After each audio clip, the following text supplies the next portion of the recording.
Hi hello എല്ലാ കൂട്ടുകാർക്കും ഇന്നത്തെ പുതിയ വീഡിയോയിലേക്ക് സ്വാഗതം. ഞാൻ നിങ്ങളോട് പറഞ്ഞിട്ടുണ്ട് ഞാനിവിടെ ട്രിവാൻഡ്രം മണക്കാടാണ് താമസിക്കുന്നതെന്നും. അപ്പോൾ ഞങ്ങളുടെ മണക്കാട് റെസിഡൻഷ്യൽ അസോസിയേഷൻ്റെ കുടുംബ സംഗമത്തിൻ്റെ വീഡിയോ ആണ് ഞാനിന്ന് നിങ്ങളുമായി ഷെയർ ചെയ്യുന്നത്. അതിൻ്റെ ക്യാപ്ഷൻ, കുടുംബ സംഗമത്തിൻ്റെ ക്യാപ്ഷൻ അവർ കൊടുത്തിരിക്കുന്ന ഒരു തണലിൽ എന്നാണ് കേട്ടോ. എന്തുകൊണ്ടും അത് അനുയോജ്യമാണ്. അവരുടെ ടൈമിംഗ് അവർ പറഞ്ഞിരുന്നത് 4:30 ആ സമയത്തിന് തന്നെ ഞാൻ എത്തിച്ചേർന്നു. അപ്പോൾ കണ്ടില്ലേ നിങ്ങൾ, സീറ്റ്സ് എല്ലാം വേക്കൻ്റ് ആയിരുന്നു. ഒരു അരമണിക്കൂർ കഴിഞ്ഞപ്പോൾ ആൾക്കാരിങ്ങനെ വന്നു തുടങ്ങി എന്നുള്ളതാണ്. പക്ഷേ ആ സമയത്ത് വന്ന സമയത്തെന്ന് പറയുന്നത് കണ്ടില്ല, ഈ അഴികളിൽ കൂടെ സൂര്യൻ ഇങ്ങനെ നമ്മളെ തറച്ചു നോക്കുന്നുണ്ടായിരുന്നു. ഫാനിനൊന്നും നമ്മളെ രക്ഷിക്കാൻ കഴിഞ്ഞിട്ടില്ലായിരുന്നു. അവർ കുറച്ച് വർഷങ്ങൾക്ക് ശേഷമാണ് നമ്മളുടെ ഇവിടെ മണക്കാട് റെസിഡൻഷ്യൽ അസോസിയേഷൻ കുടുംബസംഗമം വിളിച്ചു കൂട്ടുന്നത്. അപ്പോൾ ഇതിൻ്റെ ഇന്നത്തെ ഉദ്ഘാടകൻ എന്ന് പറയുന്നത് ആകാശവാണി അസിസ്റ്റൻറ്റ് ഡയറക്ടർ മുഖത്തല ശ്രീകുമാർ സാറാണ് കേട്ടോ. അപ്പോൾ സാറിനെ ഞാൻ അറിയും. എൻ്റെ ബിഫോർ മാരേജ് ഞാൻ ഒരു ഫ്രീ ഹാൻഡ് അനൗൺസറായിട്ടും ദൂരദർശൻ ന്യൂസ് റീഡറായിട്ടും ഒക്കെ പോയിക്കൊണ്ടിരുന്നതാണ് കേട്ടോ. അപ്പോൾ സാറിനെ ഞാൻ ജസ്റ്റ് ഒന്ന് സാറിന് മനസ്സിലാവുമോ എന്ന് അറിഞ്ഞുകൂടാ, എന്നാലും ഞാനൊന്ന് സാർ വേദിയിലിരിക്കുമ്പോൾ തന്നെ ഒന്ന് കൈയെടുത്ത് തൊഴുതിട്ടുണ്ടായിരുന്നു. സാർ ചിരിച്ചു. എന്നിട്ട് സാർ പ്രസംഗിക്കുമ്പോൾ സാറ് എന്നെ ഇൻട്രൊഡ്യൂസ് ചെയ്തു. അപ്പോൾ എനിക്ക് ഭയങ്കര സന്തോഷം തോന്നി കേട്ടോ. ജീവിതത്തിൽ നമ്മൾ പഠിക്കുന്ന സ്കൂളിലാവട്ടെ, വീട്ടിലാവട്ടെ, ആദ്യം അവിടെ നിന്ന് തുടങ്ങാം.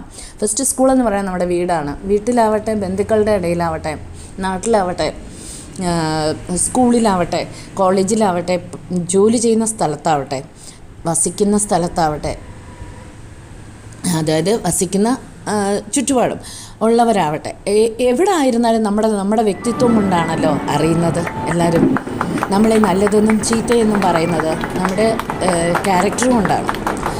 അപ്പോൾ നമ്മുടെ നോളജ് ആവട്ടെ, എന്തുമാവട്ടെ, അപ്പോൾ അതിൻ്റെ വിശേഷത കൊണ്ടാണല്ലോ നമ്മളോട് മറ്റുള്ളവർക്ക് ഒരു അട്രാക്ഷൻ ആവട്ടെ, നമ്മളെ ഇൻട്രൊഡ്യൂസ് ചെയ്ത് കൊടുക്കാനും അറിയിക്കാനും മറ്റുള്ളവരോട് പറയാനും ഒക്കെ തോന്നുന്നത്. അപ്പോൾ അതിലെപ്പോഴും ഞാൻ അതൊരു ശ്രേഷ്ഠമായ കാര്യമായിട്ട് വിചാരിക്കുന്ന കൂട്ടത്തിലുള്ളതാണ്. എൻ്റെ മോനും ഞാൻ എപ്പോഴും കൊടുക്കുന്ന ഒരു അഡ്വൈസ് അത് തന്നെയാണ്. സാറ് ഒരു കവിയും പ്രാസംഗികനും പ്രഭാഷകനും ഒക്കെയാണ്. ഒരു ഗുരുതുല്യനായ മനുഷ്യനാണ് കേട്ടോ. അപ്പോൾ ഈ കുടുംബ സംഗമത്തെക്കുറിച്ച് സാറ് വളരെ ലളിതമായ ഭാഷയിൽ കൊച്ചു കൊച്ചു ഉദാഹരണങ്ങളിലൂടെ നമുക്ക് പറഞ്ഞു തരുന്നു കേട്ടോ. ശരിക്കും മുഴുവനായും എനിക്ക് റെക്കോർഡ് ചെയ്യാനൊന്നും പറ്റിയിട്ടില്ല. കുറച്ചായിട്ട് പ്രോഗ്രാംസൊക്കെ ഞാൻ എടുത്തിട്ടുണ്ട്. പിന്നെ പ്രൈസ് ഡിസ്ട്രിബ്യൂഷൻ, പിന്നെ ലക്കി ഡ്രോ എല്ലാം ഉണ്ടായിരുന്നു. എഴുത്തച്ഛൻ പറയുമല്ലോ, എഴുത്തച്ഛനെ കുറിച്ച് കേട്ടിട്ടുണ്ടാവും നിങ്ങൾ. എഴുത്തച്ഛൻ പറയുമല്ലോ, ക്രോധമത്രേ യമനായതു നിർണയം, ക്രോധം പരിത്യജിക്കണം ബുദ്ധജനം എന്ന് പറയും. ക്രോധമാണ് സകല കുഴപ്പത്തിനും കാരണം. നിങ്ങൾ അതുകൊണ്ട് ക്രോധത്തെ പരിത്യജിക്കണം എന്ന് എഴുത്തച്ഛൻ നമ്മളോട് പറയും. അത് ഏത് കാലത്താണ് പറഞ്ഞത്? ഏതോ കാലത്താണ് നമ്മളോട് പറഞ്ഞത്. ഏതോ നൂറ്റാണ്ടുകൾക്ക് മുമ്പാണ് പറഞ്ഞത്. ഇങ്ങനെ ഈ ക്രോധം പരിത്യജിച്ചില്ലെങ്കിൽ നിങ്ങൾക്കത് യമനായി തീരുമെന്ന് പറഞ്ഞ് അങ്ങനെയാണ്. നമ്മൾ ഈ സമീപകാലത്ത് ഉണ്ടായിട്ടുള്ള കൊലപാതകങ്ങളുടെ പരമ്പര പരിശോധിച്ച് നോക്കിയാൽ വീട്ടിനകത്താണ് സംഭവിക്കുന്നത്. അച്ഛൻ മകനെയും, മകൻ അച്ഛനെയും, തിരിച്ച് അമ്മയെയും, അമ്മ മകനെയും എല്ലാം ഇങ്ങനെ നമ്മൾ നേരം തെറ്റിപ്പോയാൽ കൊലപാതകം നടത്തുമെന്ന അവസ്ഥയിലേക്ക് നമ്മുടെ മാനസികാവസ്ഥ മാറുന്നു. നമ്മളതിന് ലഹരിയൊക്കെ കുറ്റം പറയും. ലഹരി ഉണ്ട് അതിനകത്ത്, ലഹരി ഒരു ഫാക്ടറാണ്. പക്ഷേ നമ്മളുടെ മാനസികാവസ്ഥയും ആ തരത്തിലാണ് ഗ്രൂം ചെയ്യപ്പെടുന്നത് എന്നുള്ളത് നമ്മൾ വിചാരിക്കണം. നമ്മൾ മനുഷ്യരെ അങ്ങനെ ഒട്ടും സ്നേഹത്തിൻ്റെതല്ലാത്ത അന്തരീക്ഷത്തിലേക്ക് മനുഷ്യരെ കൊണ്ടെത്തിക്കുന്നു. നമ്മുടെ ഭാഷാപ്രയോഗങ്ങളിൽ വന്നിട്ടുണ്ടത്. നമ്മുടെ ഭാഷാപ്രയോഗങ്ങളിലൊക്കെ ഈ സ്നേഹമില്ലായ്മ വന്നിട്ടുണ്ട്. നിങ്ങളൊക്കെ ഇരിക്കുന്നു വലിയ ചൂടിനകത്ത് വളരെ ബുദ്ധിമുട്ടിയായിരിക്കുന്നു. എല്ലാവരുടെയും മുഖത്തൊരു ദയനീയത കാണാനുണ്ട്. നിങ്ങളൊരു ചിരിയൊന്നും ഇല്ലാർക്കും.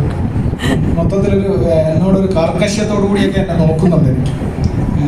എനിക്ക് ഈ കാര്യം മാത്രമേ പറയാനുള്ളൂ എന്ന് വിചാരിക്കരുത്. കേട്ടിട്ടില്ലാത്ത ധാരാളം ആളുകൾ ഉണ്ടാവുമല്ലോ.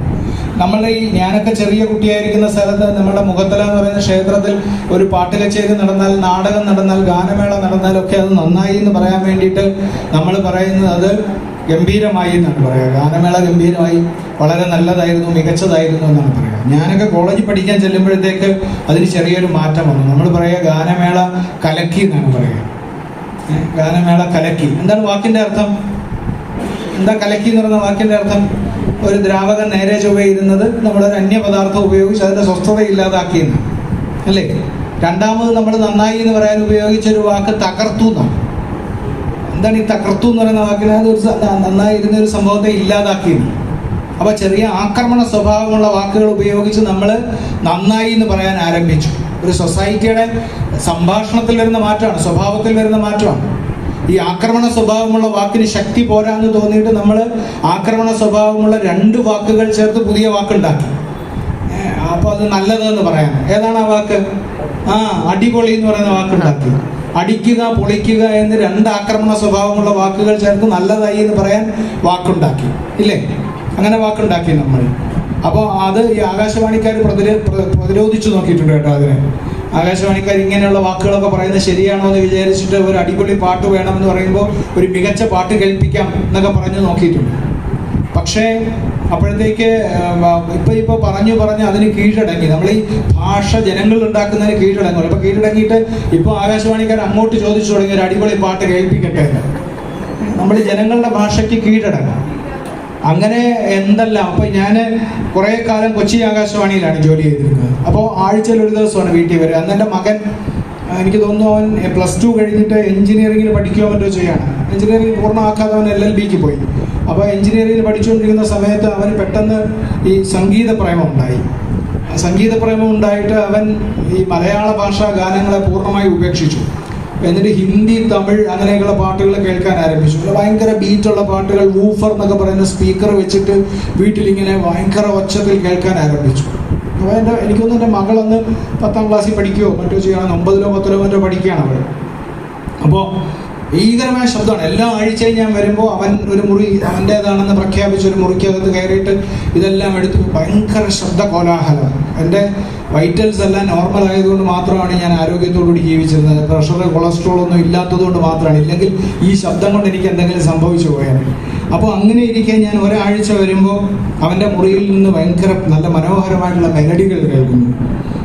ഇപ്പോൾ താമസമെന്തേ വരുവാൻ, എന്താണ്, മഞ്ഞണി പൂനിലാവ്, പേരാറ്റിൻ കടവിങ്കൽ, മഞ്ഞൾ അരച്ച് വെച്ച് നീരാടുമ്പോൾ എന്നൊക്കെ പറയുന്ന പാട്ടുകൾ കേൾക്കും. ഞാനിപ്പോൾ എൻ്റെ മോളോട് ചോദിച്ചു, അവിടെ ഇതിനകത്ത് ഇരിപ്പുണ്ട് അവിടെ കേട്ടോ. ഞാൻ മോളോട് ചോദിച്ചു, മോളെ എന്താണ് ഈ വീട്ടിൽ അനാവശ്യമായിട്ടൊരു ശാന്തി ഉള്ളത്, എന്താണ് അതിൻ്റെ കാരണം, ഇങ്ങനെ എൻ്റെ മുറിയിൽ നിന്ന് മെലഡികൾ കേൾക്കുന്നില്ല. അപ്പോൾ അവൾ എന്നോട് പറഞ്ഞു, അവനെ ഒരു പെണ്ണ് തേച്ചച്ച. ഞാൻ ചോദിച്ചപ്പോൾ അവൾ പറഞ്ഞു, അവനൊരു പെണ്ണ് അവനൊരു ലൈൻ ഉണ്ടായിരുന്ന വെച്ചാൽ അവൾ ഇട്ടിട്ട് പോയി. ഈ സങ്കടത്തിൻ്റെ കാര്യം അതാണ്. പക്ഷെ ഞാനപ്പോൾ അവനോട് സഹതപിക്കുന്നതിന് പകരം എനിക്കൊരു സന്തോഷം തോന്നി. എത്ര നല്ല വാക്ക് എന്നാണ് ഞാൻ വിചാരിച്ചത്. തേച്ചു, ഇയാൾ ഓർമ്മ പിന്നെ അവശേഷിക്കുന്നില്ല കേട്ടോ. ഈ ആളുടെ ഓർമ്മ മറ്റേ ആളിൽ അവശേഷിക്കുന്നില്ല. തേച്ചു, എന്തൊരു നല്ല വാക്ക് എന്നാണ് ഞാൻ വിചാരിച്ചത്. കാരണം അത് മലയാളിക്ക് മാത്രം കഴിയുന്ന ഒരു കാര്യമാണ്. ഇംഗ്ലീഷിലൊന്നും ഇത് പറയാൻ സാധ്യമല്ല കേട്ടോ. ഇംഗ്ലീഷൊന്നും ഇങ്ങനെ പറയാൻ സാധ്യമല്ല, സംസ്കൃതത്തിൽ തീരെ സാധ്യമല്ല. നമ്മൾ പ്രണയഭംഗം, പ്രേമ നൈരാശ്യം എന്നൊക്കെയാണ് പണ്ട് പറഞ്ഞുകൊണ്ടിരുന്നത്. അതിനെയാണ് നമ്മളിങ്ങനെ ശുദ്ധമായ ഒരു മലയാള വാക്ക് ഉപയോഗിച്ച് റീപ്ലേസ് ചെയ്ത് തേച്ചു. അപ്പോൾ ഇങ്ങനെ നമ്മൾ പുതിയ പുതിയ വാക്കുകൾ സൃഷ്ടിക്കുക. നമ്മളെ അതിമനോഹരമായ വേറൊരു വാക്ക് നമ്മൾ സൃഷ്ടിച്ചിട്ടില്ലേ, തള്ള് എന്ന് പറയുന്നൊരു വാക്ക്. എന്തൊരു തള്ള് എന്നാണ്. നമ്മുടെ ഉള്ളിൽ നമ്മൾ തന്നെ നിറഞ്ഞിട്ട് പുറത്തേക്ക് തള്ളുകയാണ്. അത് ഉണ്ടാക്കിയ ആൾക്കുണ്ടല്ലോ, അത് ഉണ്ടാക്കിയ ആൾക്ക് വേണം എഴുത്തച്ഛൻ പുരസ്കാരം കൊടുക്കാൻ. നമ്മൾ എത്രയോ കാലമായിട്ട് ഇതിങ്ങനെ ഈ പദങ്ങളൊക്കെ സൃഷ്ടിച്ച ആളുകൾ എന്തൊരു ഭാവനാ സമ്പന്നന്മാരാണ്. എന്തൊരു തള്ള് നമ്മൾ തന്നെ നമ്മളുടെ ഉള്ളിൽ നിറഞ്ഞിട്ട് പുറത്തേക്ക് തള്ളുന്നു. ഇതൊക്കെ സമൂഹം സ്വയം സൃഷ്ടിക്കുന്നതാണ്. ആ സമൂഹത്തിന്റെ നമ്മൾ മനസ്സിലാക്കേണ്ടത് സൊസൈറ്റിയുടെ സ്വഭാവം മാറുന്നു എന്നാണ്. സൊസൈറ്റിയുടെ സ്വഭാവം മാറുന്നു. നമ്മളല്ലാതെ നമ്മൾ ഈ വാക്കുകൾ മാറുമ്പോൾ, നമ്മളുടെ ജീവിതചര്യ മാറുമ്പോൾ, നമ്മളുടെ സംഭാഷണം മാറുമ്പോൾ, നമ്മളുടെ ഭക്ഷണശീലം മാറുമ്പോൾ അതൊക്കെ നമ്മളുടെ ഇതിനെ ബാധിച്ചുകൊണ്ടിരിക്കും. നമ്മളുടെ ഇത്തരം കാര്യങ്ങളെ നമ്മൾ എപ്പോഴും ബാധിച്ചുകൊണ്ടിരിക്കും. നമ്മുടെ ക്യാമ്പസ് ലാംഗ്വേജ് എന്നൊക്കെ വിളിച്ചിരുന്നത് ഇപ്പോൾ എല്ലാവരുടെയും ഭാഷയായി മാറി. ഇപ്പോഴത്തെ പിള്ളേരൊക്കെ പുതിയ പുതിയ ഒരുപാട് ഭാഷകൾ പറയും. നമ്മുടെ പാട്ടുകളിൽ മാറ്റം വന്നു. നമ്മൾ എന്താണ്, വടിവാളിനാൽ തല ചീകിടും എന്നൊരു പാട്ടിനകത്ത് നിങ്ങൾ കേട്ടിട്ടുണ്ടോ? അബുഭീകരൻ, നിങ്ങൾ കേട്ടിട്ടില്ലേ? അത് അബുഭീകരൻ എന്താണ് പറയുമല്ലോ, എന്താ, വടിവാളിനാൽ മുടി ചീകിടും. ആടെന്ന് പറയുന്ന സിനിമയ്ക്കകത്ത് കേട്ടിട്ടുണ്ടോ നിങ്ങൾ? അങ്ങനെ പറയും, വടിവാളിനാൽ മുടി ചീകിടും. പിന്നെ എന്താണ്, രക്തം പാനം ചെയ്യുന്നൊക്കെ പറയും. ഇല്ലുമിനാറ്റി എന്ന് പറയുന്ന പാട്ട് നിങ്ങൾ കേട്ടില്ലേ? അപ്പോൾ നമ്മുടെ പാട്ടിൻ്റെ സ്വഭാവം മാറി. ഇപ്പം രക്തം കുടിക്കും എന്നൊക്കെ പറഞ്ഞ പണ്ടത്തെ നിലയിൽ ഭീകരാവസ്ഥയായിരുന്നു. ഇപ്പം നമ്മളുടെ ഒരു സാധാരണ ഗുണ്ടയെ നമ്മൾ വിശേഷിപ്പിക്കുന്ന ആൾ രക്തം കുടിക്കും, വടിവാൾ കൊണ്ട് മുടി.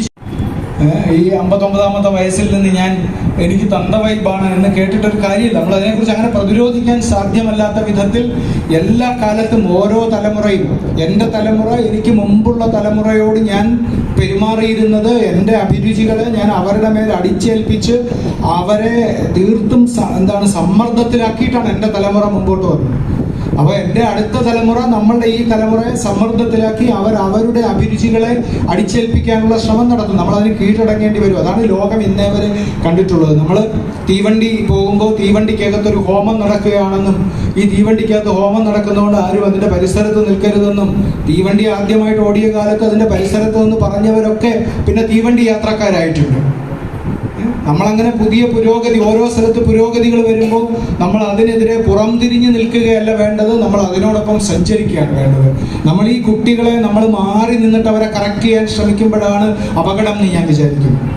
നമ്മൾ അതിൽ നിന്ന് മാറി നിന്ന് ഞങ്ങൾ ശരി നിങ്ങൾ തെറ്റ് എന്ന് കുട്ടികളോട് പറയുന്നതാണ് അപകടമെന്നാണ് എനിക്ക് തോന്നുന്നത്. നമ്മൾ ശരി, എൻ്റെ തലമുറ ശരി, ഞാൻ വിശ്വസിച്ചത് ശരി, അതുകൊണ്ട് നിങ്ങൾ പക്ഷേ തെറ്റ്, ഞാൻ പറയുന്നത് ശരി നിങ്ങൾ കേൾക്കണം എന്നല്ല, അവർ പറയുന്നതൊരു ശരിയുണ്ടോ എന്ന് അന്വേഷിക്കേണ്ട ബാധ്യത നമുക്കുണ്ടെന്ന് ഞാൻ ഇത്രയും കാലത്ത് എൻ്റെ മാധ്യമ പ്രവർത്തനത്തിൽ നിന്ന്, ജീവിതത്തിൽ നിന്ന്, എഴുത്തു ജീവിതത്തിൽ നിന്നൊക്കെ ഞാൻ മനസ്സിലാക്കുന്നത്, നമ്മൾ വരാനിരിക്കുന്ന തലമുറയുടെ പറയുന്നതിൽ ശരിയുണ്ടോ എന്ന് അന്വേഷിക്കലാണ്, അവരോടൊപ്പം നിന്ന് തിരുത്തലാണ് എന്ന് ഞാൻ വിചാരിക്കുന്നു. റെസിഡൻസ് അസോസിയേഷനുകൾക്കൊക്കെ ആ തരത്തിൽ വലിയ പങ്ക് നിർവഹിക്കാനുണ്ട്. നമ്മളുടെ ജനപ്രതിനിധികൾ, ഇവിടെ ഇരിക്കുന്ന ജനപ്രതിനിധികൾ, ഞാൻ ഒരു കാര്യം കൂടെ പറഞ്ഞ് അവസാനിപ്പിക്കാം കേട്ടോ. ഇപ്പം 24 മിനിറ്റ് ഞാൻ നിങ്ങളോട് സംസാരിച്ചു, ഉദ്ഘാടകനായതുകൊണ്ടാണ്. ഇനി നിങ്ങളോട് ഞാൻ 6 മിനിറ്റ് കൂടി സംസാരിക്കും, എന്നിട്ട് അവസാനിപ്പിക്കാം. ഞാൻ നിങ്ങളോട് പറയട്ടെ, നമ്മളെ നല്ല എഞ്ചിനീയർമാരെ സൃഷ്ടിക്കുന്നു, നല്ല ഡോക്ടർമാരെ സൃഷ്ടിക്കുന്നു, നല്ല വക്കീലന്മാരെ സൃഷ്ടിക്കുന്നു. പക്ഷെ നമ്മൾ നല്ല പൊതുപ്രവർത്തകരെ സൃഷ്ടിക്കാൻ വേണ്ടി നമ്മൾ എന്ത് ചെയ്യുന്നു നമ്മൾ ആലോചിക്കണം. നമ്മളുടെ ഈ സൊസൈറ്റി നല്ല പൊതുപ്രവർത്തകനെ സൃഷ്ടിക്കാൻ, നിങ്ങൾക്ക് നല്ലൊരു പഞ്ചായത്ത് മെമ്പർ ഉണ്ടാവാൻ, നിങ്ങൾക്ക് നല്ലൊരു കൗൺസിലർ ഉണ്ടാവാൻ, നിങ്ങൾക്ക് നല്ലൊരു MLA ഉണ്ടാവാൻ, MP ഉണ്ടാവാൻ, നിങ്ങൾക്ക് ഏറ്റവും മികച്ച പൗരബോധമുള്ള ഒരു മന്ത്രി ഉണ്ടാവാൻ ഈ സമൂഹം ഏത് വിദ്യാഭ്യാസ പദ്ധതി ഉപയോഗിച്ച്, ഏത് ബോധന മാധ്യമം ഉപയോഗിച്ച് നിങ്ങൾ ശ്രമിക്കുന്നു നമ്മൾ ആലോചിക്കണം. നമ്മളുടെ വീട്ടിൽ നമ്മളുടെ കുട്ടിയെ ഒരു മികച്ച പൊതുപ്രവർത്തകനായി നീ നാളെ വരണം എന്ന നിലയിൽ എങ്ങനെ പരിശീലിപ്പിക്കുന്നു ആലോചിക്കണം. സ്വാതന്ത്ര്യ സമരകാലത്ത് ആ പരിശീലനത്തിന്റെ കാര്യം ഉണ്ടായിരുന്നില്ല. നിരവധി മാതൃകകൾ ഉണ്ടായിരുന്നു. ഗാന്ധിജിയെ പോലെ, സുഭാഷ് ചന്ദ്രബോസിനെ പോലെയൊക്കെയുള്ള ആദർശത്തിന് വേണ്ടി ജീവിക്കാൻ നിയുക്തരായ ആളുകൾ ഉണ്ടായിരുന്നു.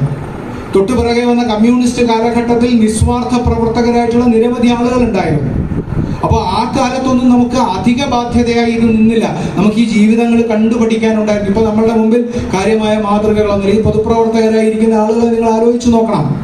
ഒരാൾ കോർപ്പറേഷൻ കൗൺസിലർ ആയാൽ അയാളുടെ ജീവിതത്തിൽ അയാളുടെ വീടിന്റെ വാതിലട ശ്രീ ശിവകുമാർ സാർ, ആദരണീയനായിട്ട് എന്നോട് എത്തിച്ചേർന്ന Ganesh sir, Govind sir, Shrimati Sajithadevi madam, കൂടാതെ അദ്ദേഹം അമ്മയ്ക്കൊപ്പം നമ്മുടെ കുര്യാത്തി സ്കൂളിന് സമീപം കാരക്കയും മിഠായിയും ഒക്കെ വിറ്റാണ് ജീവിതം തുടങ്ങുന്നത്.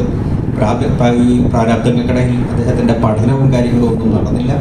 മണക്കാടുള്ള നമ്മുടെ കാർ വർക്ക്ഷോപ്പായ യൂണിയൻ ഗ്യാരേജിൽ നിന്നൊക്കെ പണിയൊക്കെ പഠിച്ചിട്ട് തമിഴ്നാട്ടിലെ കുംഭകോണത്തേക്ക് അദ്ദേഹം വണ്ടി കയറി സ്വന്തം നിലയിലൊരു വർക്ക്ഷോപ്പൊക്കെ തുടങ്ങി. അപ്പോഴാണ് ഒന്ന് കാലിലൊക്കെ ഒപ്പിക്കാൻ തുടങ്ങിയത്. പിന്നെ അദ്ദേഹം കുംഭകോണത്തിൽ നിന്ന് അധ്വാനം കൊണ്ട് ഗൾഫിലേക്ക് പോയി. ഗൾഫിൽ ഒരു 9 വർഷം കഴിഞ്ഞ് വീണ്ടും നാട്ടിൽ വന്നു. നാട്ടിൽ വന്നിട്ട് ഒരു ദുർഗ പ്ലാസ്റ്റിക് ഇൻഡസ്ട്രീസ് എന്ന് പറയുന്ന ഒരു ചെറിയ സ്ഥാപനം തുടങ്ങി. ഇപ്പോൾ ഈ തുടങ്ങിയ സ്ഥാപനങ്ങളിൽ ശ്രമിച്ചുകൊണ്ടിരിക്കുന്ന ഒരു മനുഷ്യനാണ് 78-കാരനായ ശ്രീ ഗണേശൻ. ഈ അദ്ദേഹത്തെ നന്മയുടെയും മനുഷ്യത്വത്തിൻ്റെയും പ്രതീകമായിട്ടുള്ള ശ്രീ ഗണേശൻ അവർക്ക് MRAയുടെ ആദരവ് ഞങ്ങൾ സമർപ്പിക്കുന്നു. ഈ ആദരവ് സമർപ്പിക്കുന്നത് ശ്രീ ശ്രീകുമാർ മുഖത്തല സാറാണ്. സാറിനെയും ശ്രീ ഗണേശനെയും അദ്ദേഹത്തെയും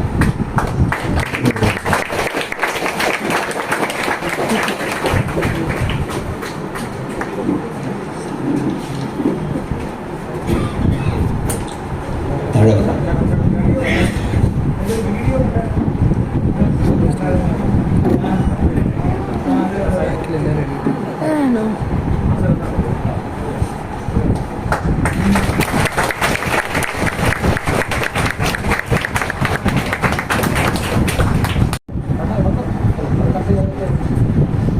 ആദരിക്കുന്നു. ശ്രീ ബഹുമാനപ്പെട്ട ശ്രീ ശിവകുമാർ സാർ അദ്ദേഹത്തിനെ ആദരിക്കുന്നു. മെമന്റോയും പൊന്നാടിയും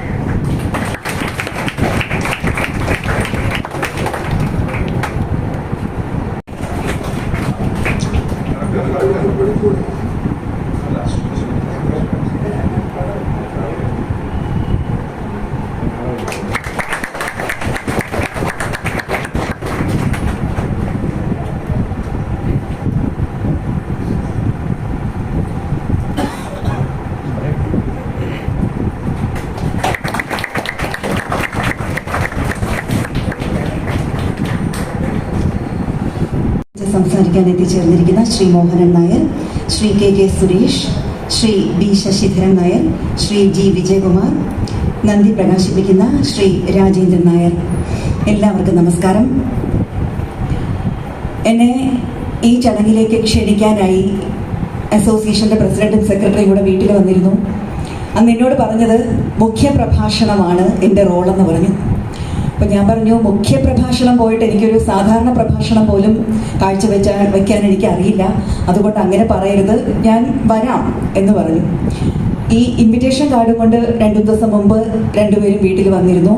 അപ്പോൾ ഞാൻ ആദ്യം കവർ പൊട്ടിച്ച് നോക്കിയത് എൻ്റെ പേരിൻ്റെ താഴെ എന്താണ് എഴുതിയിരിക്കുന്നതെന്നാണ്. എന്നെ വിട്ടിട്ടില്ല, പ്രഭാഷണം എന്ന് തന്നെയാണ് എഴുതിയിരിക്കുന്നത്. ഞാൻ ഒരിക്കലും ഒരു പ്രാസംഗികയല്ല.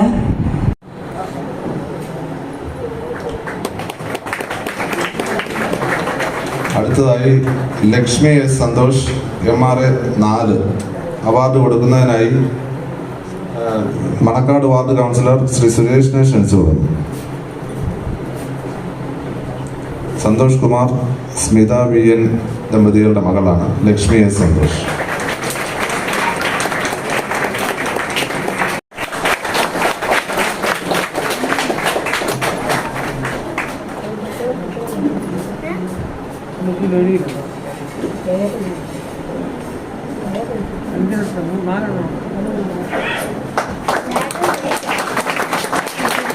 അടുത്തത് 50 മീറ്റർ ഓട്ട മത്സരം. 1ാം സ്ഥാനം മൃദുല SR MRA 216A.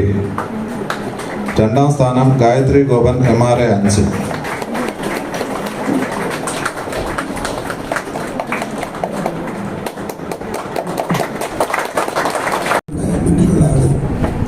കുടുംബസംഗമത്തിന്റെ ആഹാരം താഴെ ഒരുക്കി വെച്ചിരിക്കുകയാണ്.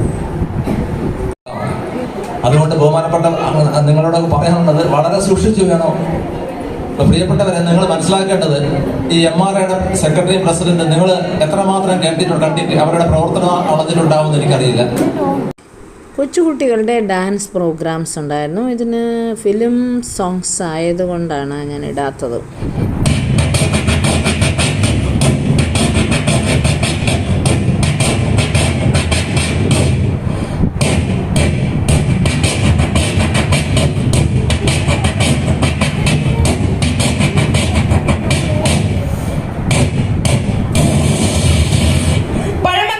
മുറിച്ചിരുന്നത്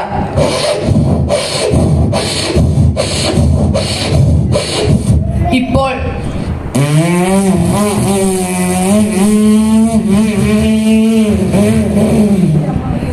വിവാദങ്ങൾ ചർച്ച ചെയ്യുന്ന വാർത്തകൾ. എല്ലാവർക്കും നമസ്കാരം. ഞാൻ ഷാനി. സാരി വിവാദത്തെ കുറിച്ച് നമ്മളോടൊപ്പം ചർച്ച ചെയ്യാൻ എത്തിയിരിക്കുന്നു ചിന്താചനം. ഷാനി, എനിക്കൊന്നേ പറയാനുള്ളൂ, ഇത് നാരിയുടെയും സാരിയുടെയും കാലഘട്ടമാണ്. ഷാനി ഇത് കേൾക്കേണ്ടിയിരിക്കുന്നു. വെള്ളാപ്പള്ളി നടേശൻ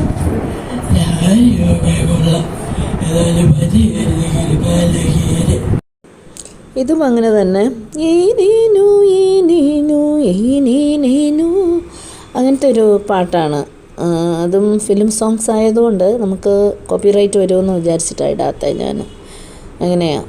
നന്നായിട്ടുണ്ടായിരുന്നു. കൊച്ചു കുട്ടികളല്ലേ, അവരെന്ത് കളിച്ചാലും നമുക്ക് ഭംഗിയല്ലേ. കണ്ടില്ലേ നിങ്ങൾ, ഓഡിയൻസ് നിറയെ ഉണ്ടായിരുന്നു, നിൽക്കുന്നുണ്ടായിരുന്നു, ബാക്കിൽ സ്ഥലമൊന്നും ഇല്ലാണ്ട്. എങ്ങനെയാ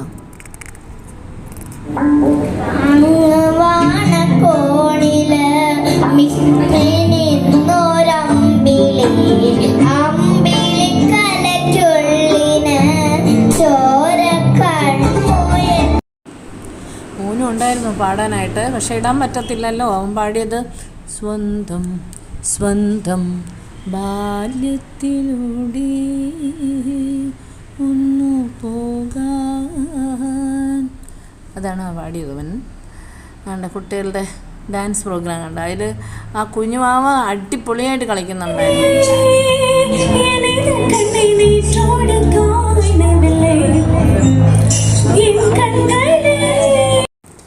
പൂന്തേനരുവി. അതാണ് ഈ കുട്ടി പാടിയത്. കോപ്പിറൈറ്റ് കൊണ്ട് ഇടാൻ പറ്റുന്നില്ല.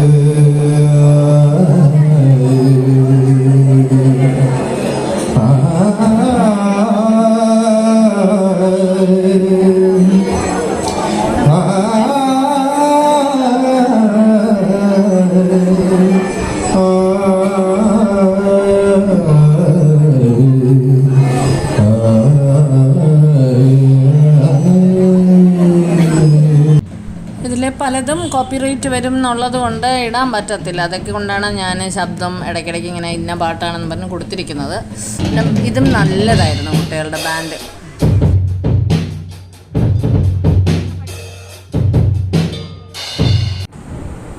ലക്കി ഡ്രോ ആണ് നടക്കുന്നത്. അപ്പോൾ എല്ലാവരും ഇങ്ങനെ പ്രോഗ്രാം എല്ലാം കഴിഞ്ഞ് ആകാംക്ഷയോടെ ലക്കി ഡ്രോയിലേക്ക് വേണ്ടി കാത്തിരിക്കുന്നു. അപ്പോൾ ഇത്രയൊക്കെ ഉള്ളൂ ഇന്നത്തെ വീഡിയോ. ഇനി ഒരു നല്ല വീഡിയോ ആയിട്ട് കാണുന്നവരേക്കും take care and bye by.